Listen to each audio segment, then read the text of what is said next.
नमस्कार, welcome to the world affairs. मैं हूं हर्ष मंगा। सो ऐसा सेट कि मैं सारी जब एक वीडियो बना रहे हो तो एक वीडियो में भी उतना टाइम लगता है, सो बाकी टॉपिक्स कवर नहीं हो पाते हैं उस वजह से।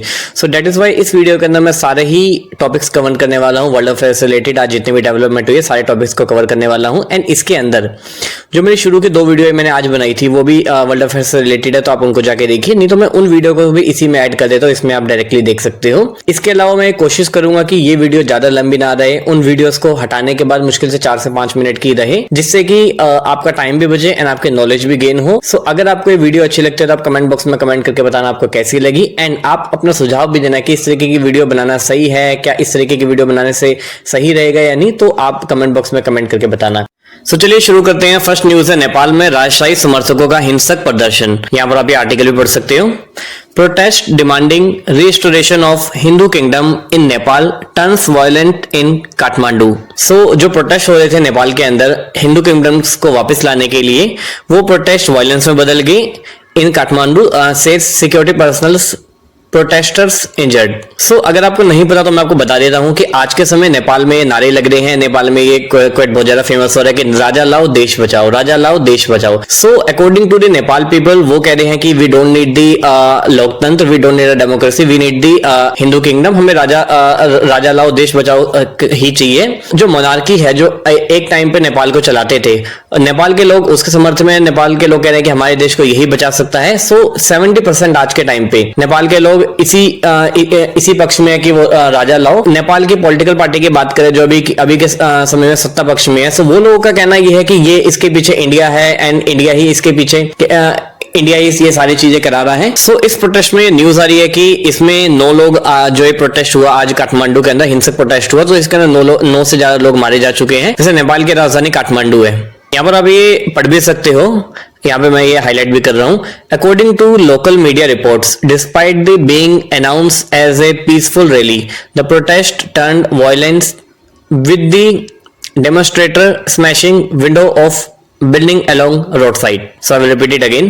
According to local media report, despite being announced as a peaceful rally, the protest turned violent with the demonstration smashing windows of building along roadside. So वहाँ के स्थानीय मीडिया के अकॉर्डिंग, लोकल मीडिया के अकॉर्डिंग, इस शांतिपूर्ण rally को शांतिपूर्ण करने के बजाय उन्होंने कहा था कि ये रैली शांतिपूर्ण होंगी, एंड उसके बाद इन्होंने जानबूझ के हिंसक प्रदर्शन किए। सो ये उनका प्री प्लान था according to their local media. थी नेपाल के न्यूज। सो नेपाल में अभी हो सकता ये कंफर्म नहीं, बट ये हो सकता है नेपाल के अंदर कुछ दिनों के अंदर तख्ता पलट हो जाए, वहां पे राजशाही राजतंत्र वापस आ जाए। सो ये देखने वाली न्यूज होगी कि वहां पे क्या होता है। सो इस पे अगर कोई और अपडेट होती है तो मैं इस पे एक शॉर्ट डिटेल में वीडियो बना दूंगा। अगर आपको चाहिए तो आप कमेंट बॉक्स में कमेंट करके बता देना। चलिए बात करते हैं सेकंड न्यूज की। सो ये बहुत अच्छी न्यूज है, बहुत अच्छी डेवलपमेंट है भारत के लिए। भारत के उत्तर प्रदेश के बलिया जिले के रटुचक गांव में ओएनजीसी ने कच्चे तेल की खोज शुरू की है, जिससे स्थानीय रोजगार को बढ़ावा मिलेगा, अर्थव्यवस्था को बढ़ावा मिलेगा। ONGC, oil and natural gas corporation. ONGC एक ऑयल कंपनी है, इफ यू डोंट नो।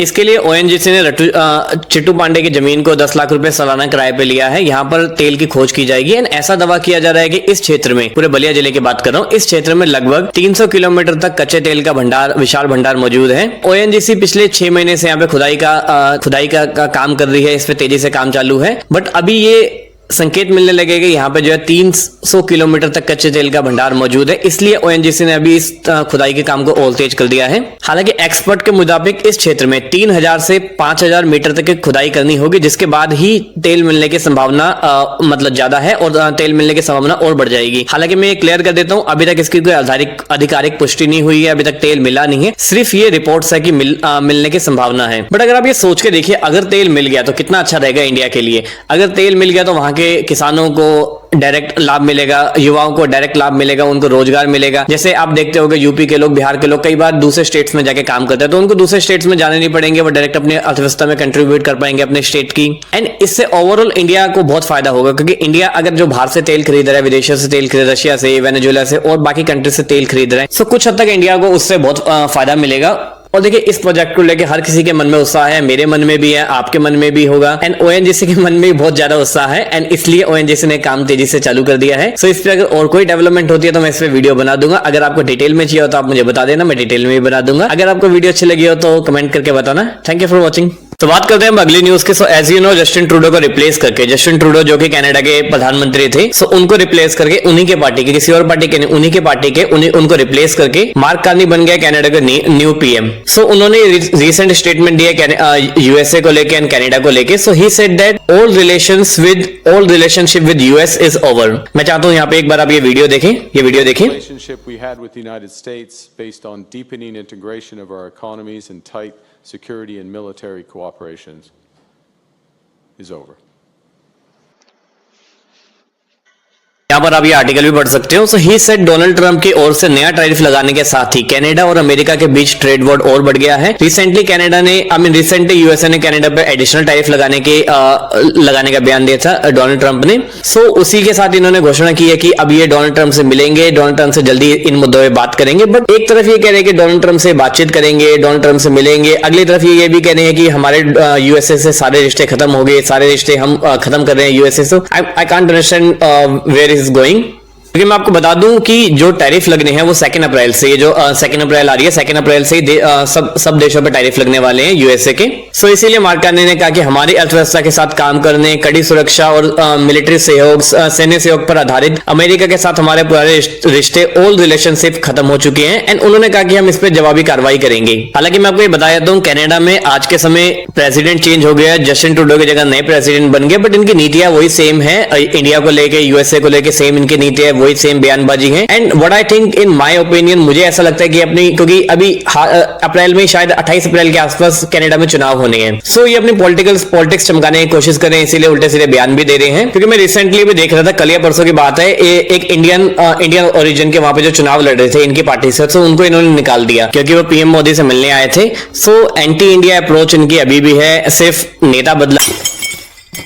नमस्कार, welcome to the world affairs. मैं हर्ष मंगा। सही बहुत ज्यादा दुखद न्यूज है जिसमें मैं वीडियो बना रहा हूं। म्यांमार में 7.7 रिएक्टर का भूकंप आया है। अभी 7.7 रिएक्टर, आप इतना समझ लीजिए कि इतना ज्यादा बड़ा होता है कि अगर 7.7 रिएक्टर का भूकंप आया तो बिल्डिंगें चरमरा जाती हैं, कई लोग उसमें मर जाते हैं, बिल्डिंगें गिर जाती हैं। एंड इसका असर, म्यांमार में भूकंप आया, बट म्यांमार से लगता हुआ देश है थाईलैंड, से इसका असर थाईलैंड की राजधानी बैंकॉक में भी हुआ। आप ये फोटो देख सकते हो यहाँ पे किस तरीके से थाईलैंड की बिल्डिंग एकदम भूकंप आने के बाद एकदम से गिर गई। आप इस मलबे को देख के आप अंदाजा लगा सकते हो इस तबाही का कि ये तबाही कितनी खौफनाक होगी, कितने लोग इसमें मरे होंगे। हालांकि इसमें अभी तो कोई कंफर्म आंकड़ा आया नहीं है क्योंकि ये अभी थोड़ी देर पहले आया भूकंप, बट इसमें अभी आंकड़ा ये आ रहा है कि ऑलमोस्ट 50 के आसपास लोग मरे हैं, एंड कुछ लोग का लापता है, जिनका नहीं पता कि ये लोग कहाँ गए, दबे हुए हैं। सो अभी वहां की सरकार लगातार सर्च ऑपरेशन चला रही है। बाकी ये भूकंप आने के बाद अभी लोगों को, बाकी देश जैसे इंडिया है, स्पेशली इंडिया की मैं बात करूंगा, जहां तक मुझे लगता है इंडिया भी इनको सपोर्ट करेगा, इंडिया भी कुछ मेडिकल हेल्प इंडिया भी देगा। लास्ट टाइम आपको याद होगा तो ये भूकंप, ऐसा ही भूकंप एक तुर्की में भी आया था जिसमें बहुत ज्यादा लोग मरे थे। सो वैसा ही एक दोबारा से भूकंप आया है, पर ये इस बार म्यांमार में आया है। अभी मैं आपको ये बता दूं कि भूकंप होता क्या है, भूकंप आता क्यों है। सो जब पृथ्वी हमारी जो होती है, अर्थ, जब पृथ्वी की सतह पे कंपन होती है, जब वाइब्रेट होती है, तब ये भूकंप आता है। एक्चुअली क्या होता है, हमारी जो पृथ्वी है वो कई टेक्टोनिक प्लेट से बनी हुई है। सो जब भी कोई प्लेट्स आपस में टकराती है या फिर हल्का सा भी रगड़ती है, सो उस रगड़ने के कारण या फिर टकराने के कारण जब जो धरती हिलती है उसी से भूकंप आता है, उससे दरारें पड़ती हैं। एंड ये देखिए, ये मैनमेड नहीं होता, ये प्राकृतिक होता है, कंप्लीटली नेचुरल होता है। भूकंप आना ये किसी के हाथ में नहीं होता कि हम या आप कोई रोक सके, कंप्लीटली प्राकृतिक होता है, नेचुरल होता है। सो जब ये टेक्टोनिक प्लेटें आपस में टकराती हैं या खिसकती हैं तो इससे क्या होता है, कई बार ज्वालामुखी फटते हैं, भूस्खलन होता है, खदानों में विस्फोट होता है, या फिर क्या होता है, कई बार आपने सुना होगा, जैसे मेरे को याद है अभी से कुछ समय पहले एक न्यूज पब्लिश हुई थी कि ईरान ने जब अपना परमाणु परीक्षण कर रहा था, आई डोंट नो किस साल की बात है, बट ये है कि जब ईरान ने अपना परमाणु परीक्षण किया था तो उस टाइम पे वहां पे भूकंप आया था। सो परमाणु परीक्षण की वजह से भूकंप आते हैं, बट मोस्टली जो भूकंप आते हैं वो इसीलिए आते हैं कि आपस में प्लेट्स टकराती हैं। तो देखिए, बहुत ज्यादा सैड न्यूज है। इसमें अभी कितने लोग मरे हैं उसका कोई आंकड़ा कंफर्म नहीं है, बट जैसे जैसे इस पे अपडेट होती है तो मैं इस पे वीडियो बना ले आऊंगा। एंड मैं आपको एक बात बता देता हूँ जैसे दिल्ली के बारे में, कि जैसे अभी तो म्यांमार में भूकंप आया है, अगर मैं दिल्ली का बात करूँ तो दिल्ली में देखिए जो घर है बहुत ज्यादा आपस में चिपके हैं। सो अगर दिल्ली जैसे शहर में भगवान ना करे कभी ऐसा हो, बट अगर मान लीजिए कभी ऐसा होता है 6 से ऊपर का अगर रेक्टर पे भूकंप आता है तो बहुत ज्यादा तबाही मचा सकता है। सो अभी इस पे आगे और डेवलपमेंट होनी बची है, जैसे और कोई न्यूज आती है कि कितने लोग मरे हैं, बाकी कुछ भी होता तो मैं इस पे वीडियो बना दूंगा। अगर आपको वीडियो अच्छी लगी हो तो आप कमेंट बॉक्स में कमेंट करके बताइए। And thank you for watching, thank you. नमस्कार, welcome to the world affairs. मैं हूं हर्ष मोंगा।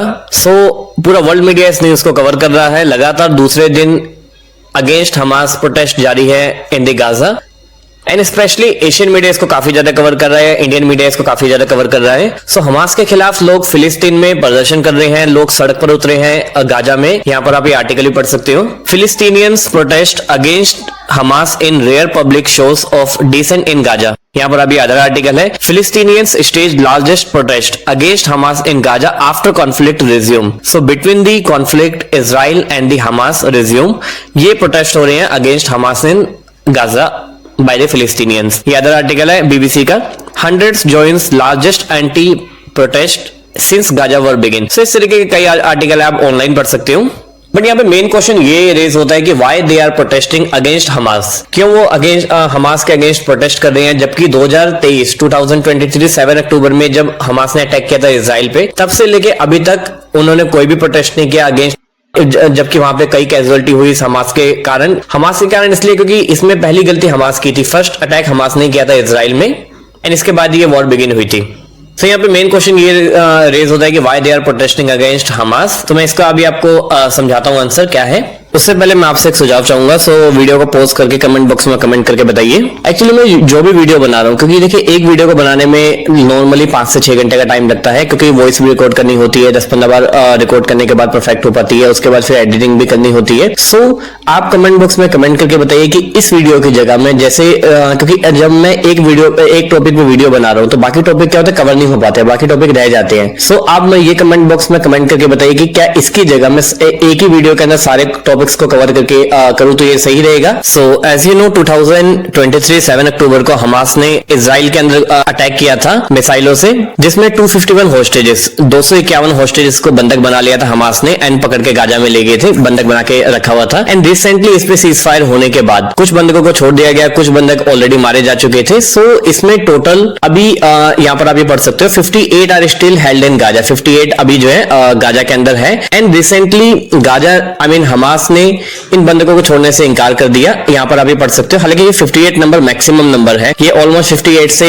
58 के बीच में है, जिसमें से इजरायली मिलिट्री का कहना है, यहाँ पर आप ये पढ़ सकते हो 34 डेड आर डेड। सो 34 जिसमें से डेड है 58 में से। सो इजराइल का यहाँ पे एम ये है कि जो भी बचे हुए मिलिटेंट्स जो भी बचे हुए बंधक हैं इजराइल के अंदर, उनको जल्दी से जल्दी छुड़ा लिया जाए, नहीं तो और भी वहां पे कैजुअलिटीज होंगी और भी कई लोग मारे जाएंगे। सो इसके रिस्पॉन्स में हमास ने ये डायरेक्ट वार्निंग दे दी कि अगर इजराइल हम पे अटैक करता है तो हम इन बंधकों को डायरेक्ट मार देंगे। सो यहाँ पर ये कंफर्म हो चुका है कि दोनों के बीच में लड़ाई होने वाली है, ये कंफर्म नहीं है कि ये बंधक बचेंगे या नहीं बचेंगे। एंड इसी के बाद इजराइल ने हमास के ऊपर हमले बहुत ज्यादा तेज कर दिए, एंड इजराइल के पीएम बेंजामिन नेतन्याहू ने डायरेक्ट वार्निंग दी कि गाजा के टेरिटरी को कंप्लीटली खत्म कर दिया जाएगा, उस पर पूरी तरीके से टेक ओवर कर लिया जाएगा, उस पर कब्जा कर लिया जाएगा, एंड गाजा के टेरिटरी को कंप्लीटली सीज कर दिया जाएगा। यहाँ पर आप ये पढ़ सकते हो। एंड इसके बाद इजराइल को यूएसए का डोनाल्ड ट्रंप का खुला सपोर्ट मिलने के बाद इजराइल ने हमास के ऊपर गाजा के ऊपर हमले और तेज कर दिए। देन रिसेंटली आपने न्यूज भी सुनी होगी कि इजराइल के हमले में 400 से ज्यादा लोग मारे गए। एंड इसके अलावा भी इजराइल बैक टू बैक हमले कर रहा है, जिसमें हमास के कई पॉलिटिशियंस भी मारे गए हैं। एंड ऑलमोस्ट अगर देखा जाए तो हमास का नेटवर्क ऑलमोस्ट खत्म ही हो चुका है, बस जो कुछ मिलिटेंट्स बचे हैं उनके पास जो लड़ रहे हैं हमास की तरफ से, एंड वो भी लड़ कह रहे हैं, वो भी छुप छुप के ही लड़ रहे हैं। सो पीएम बेंजामिन नेतन्याहू की डायरेक्ट वार्निंग है गाजा के लिए नेतन्याहू की तरफ से कि इस गाजा के टेरिटरी को कंप्लीटली सीज कर दिया जाएगा। इसी वजह से ये प्रोटेस्ट हो रहे हैं अगेंस्ट हमास, क्योंकि गाजा के लोगों का ये कहना है कि ये जो भी कॉन्फ्लिक्ट हुई है इसका मेन कारण हमास ही है। अगर हमास 2023 7 अक्टूबर को इजराइल पर अटैक नहीं करता तो शायद ये वॉर भी नहीं होती, ये कोई भी कैजुअलिटीज नहीं होती। इसीलिए लगातार दूसरे दिन ये प्रोटेस्ट जारी है अगेंस्ट हमास। एंड कई लोग सोशल मीडिया पे इसके खिलाफ पोस्ट भी कर रहे हैं, कई लोग बैनर लेके आप ये पढ़ सकते हो इसके अंदर फोटो में, एंड इसके अलावा आप ये वीडियोस भी देख सकते हो।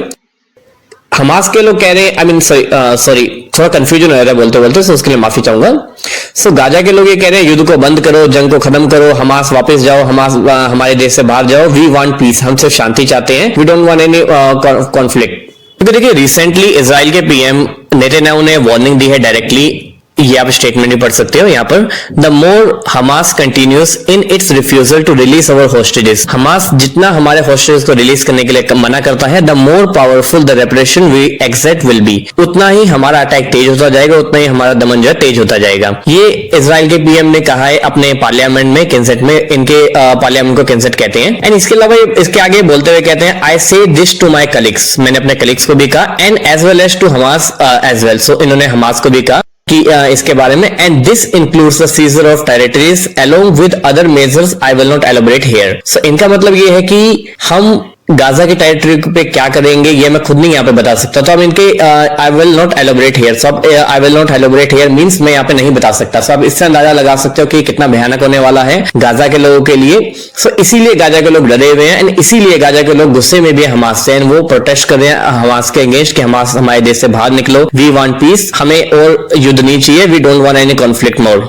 क्योंकि देखिए इजराइल का यहाँ पे कहना ये है कि जो 58 होस्टेजेस यहाँ पे बचे हुए हैं हमास के पास, इसमें से 34 होस्टेजेस ऑलरेडी मारे जा चुके हैं, सो जितने बचे हैं उनको तो बचा लिया जाए। सो देखिए अच्छी डेवलपमेंट है गाजा के लोगों की तरफ से, एटलीस्ट वो प्रोटेस्ट कर रहे हैं, क्योंकि मैं आपको बताऊं हमास एक आतंकवादी संगठन है, ऑल्दो वो मानते नहीं है कि वो आतंकवादी संगठन है, वो प्रॉपर रूप से अपनी सरकार चलाते हैं फिलिस्तीन के अंदर, बट है वो एक आतंकवादी संगठन। तो अच्छी डेवलपमेंट है कि एटलीस्ट गाजा के लोग उनके खिलाफ प्रोटेस्ट कर रहे हैं, एंड इससे अगर हमास कुछ हद तक समझ आती है हमास को, या फिर वो हॉस्टेज को रिटर्न करता है, वापस करता है, सो शांति होने के प्रयास भी है। अदरवाइज ये युद्ध और तेजी से बढ़ेगा। इसमें हालांकि ये कंफर्म नहीं है कि वो हॉस्टेजेस रिटर्न आएंगे कि नहीं इजराइल के अंदर, बट इसके बाद अमेरिका का खुला सपोर्ट मिल चुका है इजराइल को, सो ये अटैक और भी आगे तेज होते जाएंगे।